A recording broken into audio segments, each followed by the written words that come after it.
اردو دنیا کے سبھی ناظرین کو میں سیدہ فلک ناز اس نئی ویڈیو میں خوش آمدید کہتی ہوں۔ ناظرین، ترک صدر رجب طیب اردوگان نے بڑا پتہ کھیل دیا۔ معاہدہ لوزان ختم ہوتے ہی ترکی میں کیا ہونے جا رہا ہے؟ طیب اردوگان کا اپنی قوم کے لیے بڑا اعلان۔ کیا ترکی میں واپس خلافت عثمانیہ قائم ہونے جا رہی ہے؟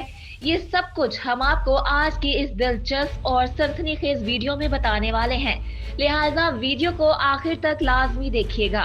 ویڈیو میں آگے بڑھنے سے پہلے آپ سے بھرپور گزارش ہے کہ ویڈیو کے بارے میں آپ کی جو بھی قیمتی رائے ہو ہمیں کمنٹس کے ذریعے ضرور آگاہ کیا کریں، اور اگر آپ نے ہمارا چینل اردو دنیا ابھی تک سبسکرائب نہیں کیا تو جلدی سے سبسکرائب کر لیں اور ساتھ ہی ساتھ بیل آئیکن کو بھی دبا دیں تاکہ آنے والی ہر نئی ویڈیو سے آپ باخبر رہ سکیں۔ ناظرین، سال 2023 ترکی کی تاریخ کا ایک اہم ترین سال ہے، کیونکہ اس سال ترکی کا تاریخی معاہدہ لوزان ختم ہونے جا رہا ہے، اور دلچسپ بات یہ ہے کہ اس وقت ترکی میں اس شخص کی حکمرانی ہے جو مسلم دنیا کا ایک مقبول اور بہادر لیڈر تصور کیا جاتا ہے۔ جی ہاں ناظرین، ہم بات کر رہے ہیں رجب طیب اردوگان کی۔ طیب اردوگان انتہائی مقبول شخصیت ہیں۔ وہ سن 2000 کی دہائی کے آغاز سے ہی مسلسل طاقت میں ہیں اور مسلسل 10 سال سے ترکی کے صدر ہیں۔ انہوں نے ترکی کی شکل کو مکمل طور پر تبدیل کر کے رکھ دیا ہے، اور ترکی اس وقت ایسی اسٹیٹ بن چکا ہے جو اس خطے میں انتہائی اہمیت کی حامل ہے۔ یہاں تک کہ اس نے سویڈن کو واضح طور پر کہہ دیا ہے کہ آپ نے جو کام کیا ہے اس کے بعد نیٹو میں شامل ہونے کے لیے ہماری حمایت کو مکمل طور پر بھول جائیں۔ طیب اردوگان کے اسی انداز نے انہیں دنیا بھر کے مسلمانوں کا مقبول لیڈر بنا دیا ہے۔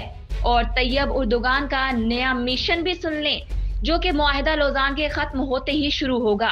طیب اردوگان اب ترک قوم کو اس کی اصل شناخت واپس دلوانا چاہتے ہیں، جس میں حرمین شریفین کی میزبانی اور باسفورس کینال کی واپسی شامل ہے۔ اسی مشن کی تکمیل میں طیب اردوگان نے اپنا پہلا اور بڑا پتہ کھیل دیا ہے۔ انہیں اس کے بعد یہ اندازہ ہو جائے گا کہ ترک عوام چاہتے کیا ہیں۔ طیب اردوگان کی جانب سے ترکی میں عام انتخابات کروانے کا اعلان کر دیا گیا ہے، اور اس حوالے سے تاریخ کا بھی اعلان کیا گیا ہے۔ طیب اردوگان نے اعلان کیا ہے کہ 14 مئی کو پورے ملک میں نئی پارلیمنٹ اور نئے صدر کے لیے عام انتخابات ہوں گے۔ انہوں نے واضح کہا ہے کہ 1 مہینے میں الیکشن ہو جائیں گے، یعنی 14 مئی کو الیکشن ہوں گے اور 1 مہینے کے اندر نئی پارلیمنٹ بھی بن جائے گی۔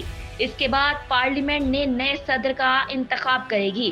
ناظرین، اس وقت ترکی میں اپوزیشن کی یہ اعلان سن کر ہوائیاں اڑی ہوئی ہیں، کیونکہ ترک صدر نے جمہوریت کے فروغ کے لیے ترکی میں عام انتخابات کا اعلان تو کر دیا، لیکن اپوزیشن کے پاس ایسا کوئی رہنما موجود نہیں جو طیب اردوگان کے مقابلے میں الیکشن میں کھڑا ہو کر انہیں مات دے سکے۔